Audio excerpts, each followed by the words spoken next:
God only knows what you've been through. God only knows what they say about you. God only knows how it's killing you. But there's a kind of love that God only knows. God only knows what you've been through. God only knows what they say about you. But God only knows the real you. There's a kind of love that God only knows.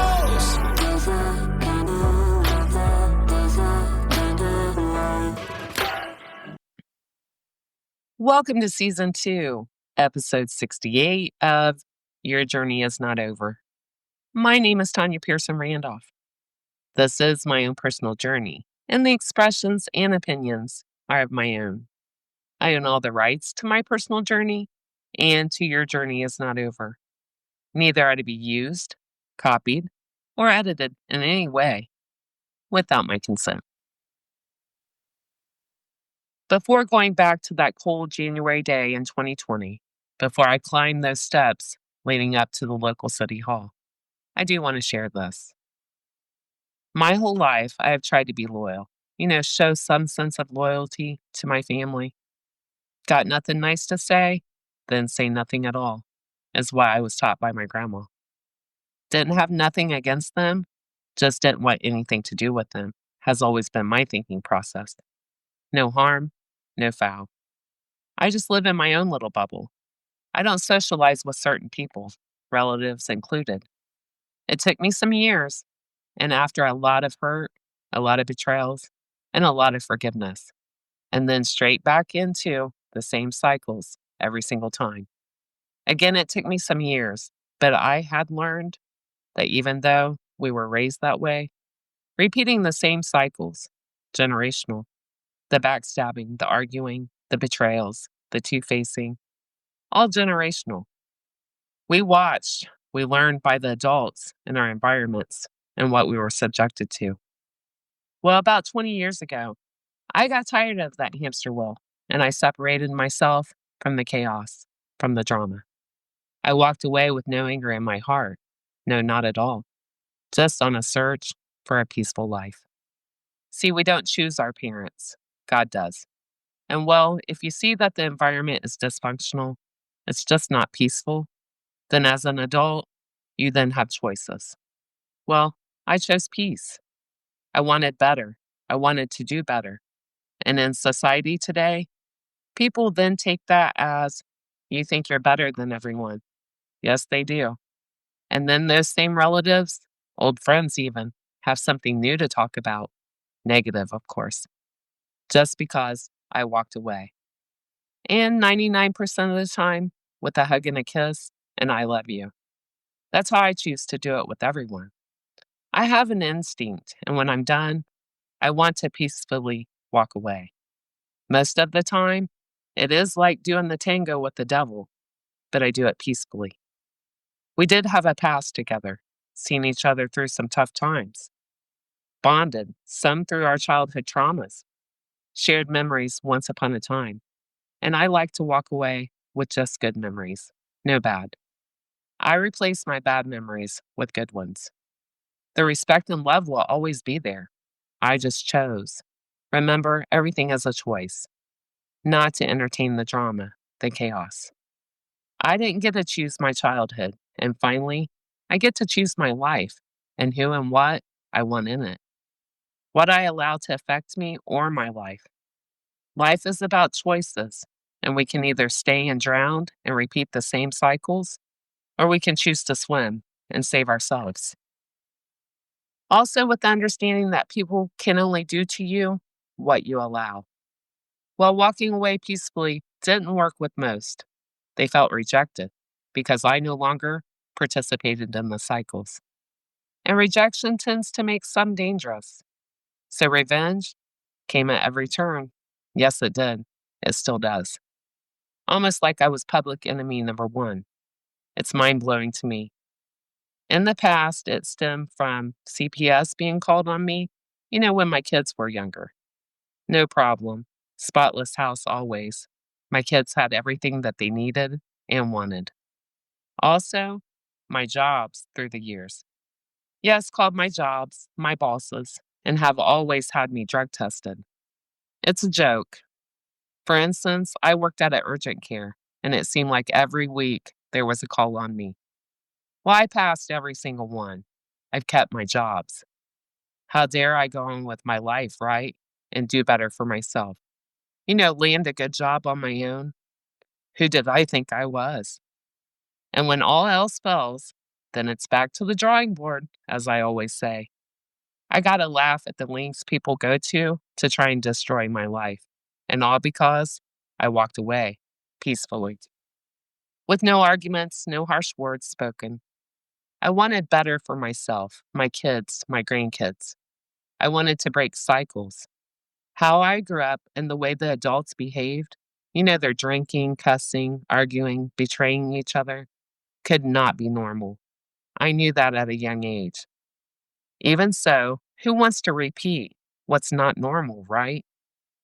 Some family members then go back to the drawing board and then have always went for my relationships. Since the beginning of time, too, even before I walked away. What I've come to understand, those family members project who they truly are and try to convince whomever that all that garbage is who I am. That blows my mind too, because if someone I was dating, then you would think that common sense would override those lies and illusions cast upon me. You would think, right? To be around me 5 minutes should show someone who I really am, my heart and my soul. And yes, these family members have succeeded. Kudos to them, because I also now understand those guys that I dated, very few at that. Well, the ones that believed all the nonsense and lies, God bless. Redirection is God's protection. What is meant for me shall not pass me by. God won't let it. And no lies can stand the test of time, or against God, or God's will. These family members do act and react just like my mom always did. That's why they're so transparent to me and predictable. Misery does love company, and I just won't join in. So there has again been a price to pay for that. But it only gave me more wisdom on how to forgive, not overlook, not forget, forgive. And it gave me endurance to keep moving on and being happy. Live in my la la land where it's happy, safe, peaceful, and predictable. And I surround myself and I socialize with people I can trust. People I can be myself with. No airs. Most of the time, no makeup, hair everywhere, bathrobe even. When I reach out around the world on Zoom calls, FaceTime, my soul tribe is what I call them. I can be me, Tanya. I can be silly. I can be goofy. I can be intellectual. I can be happy. Let my sense of humor come out.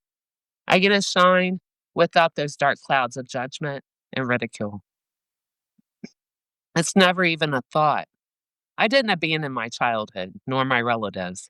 I just outgrew and wanted different, wanted healthier, happier. Even still to this day, mind you, I have been in my hermit mode for the last 15 months, low key other than on social media. I'm a homebody, working on me, myself, and I. I work in the basics. I tan, get my nails done, go to the grocery store. In my own lane. It's not crowded in my own lane. I'm the only one on the road, right? Well, I'm still the talk and the focus, always. How can they bring me down? I am secure in my job. Been there almost 5 years. Can't penetrate that. They done tried. I don't and won't date anyone around here in this town, so they can't go down that avenue. But still, I'm the main topic. My life isn't that interesting, I promise. So, with all that being said, the latest that has filtered back to me, remember, small town vibes. Everything always circulates. But the latest is how disrespectful of me to talk about my journey. How disrespectful to my aunt and my uncle. I don't bite nor react to the rumors, the he said, she said this. I choose not to use my energy on things like that. In one ear and out the other. I move along with my day. Remember, I'm walking on sunshine. Most days, anyway. So recently, these comments made their way to me. My response, after giving it some thought, of course, I never run on emotions. I think everything through precisely. I move with intention and purpose. So again, my response is God bless if others think I am being disrespectful.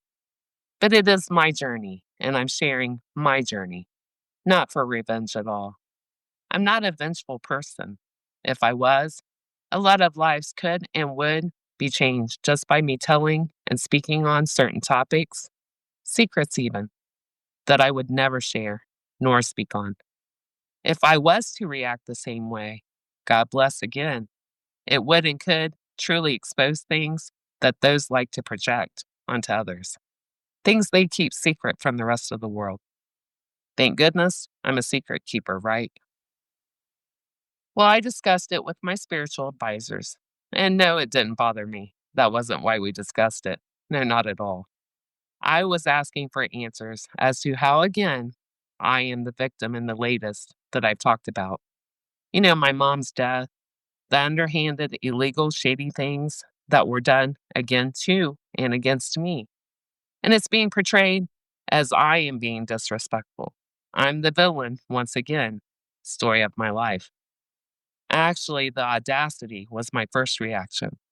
After what was done to me, I am still expected and supposed to show respect to my aunt and uncle, to those people at that mortuary, and to my local justice system. There's no way in hell. That's a lot to expect after the hurt, the pain, the betrayal, the grief, the trauma, and the injustice that ultimately cost me a year and a half of my life. That is a lot to ask. Respect is earned, not a given, especially when I've been blatantly disrespected. I am sharing my journey, not for revenge or to expose anyone, but to show no matter what one goes through, no matter the traumas, the losses, the heartbreaks, the betrayals that life might throw at you, you can and you will not only survive, but thrive. We all make choices. I hope I encourage whoever hears me to choose to embrace your journey. Even though a painful, long, hard journey, it's one of a kind. It's your journey. And your very own choices define what kind of a journey you want for yourself. Our choices define our future, not our past. Well, my reaction, and the only way I can equate it in my head, is well, the witches burned at the stake were thought to be evil, bad people, right? What about the people burning them? What were they? Does give one something to think about. And one of my spiritual advisors said it best, and I'm going to end with that today. The axe forgets, but the tree never does. This concludes my podcast for today. Please join me next Tuesday, and always remember, your journey is not over. God bless.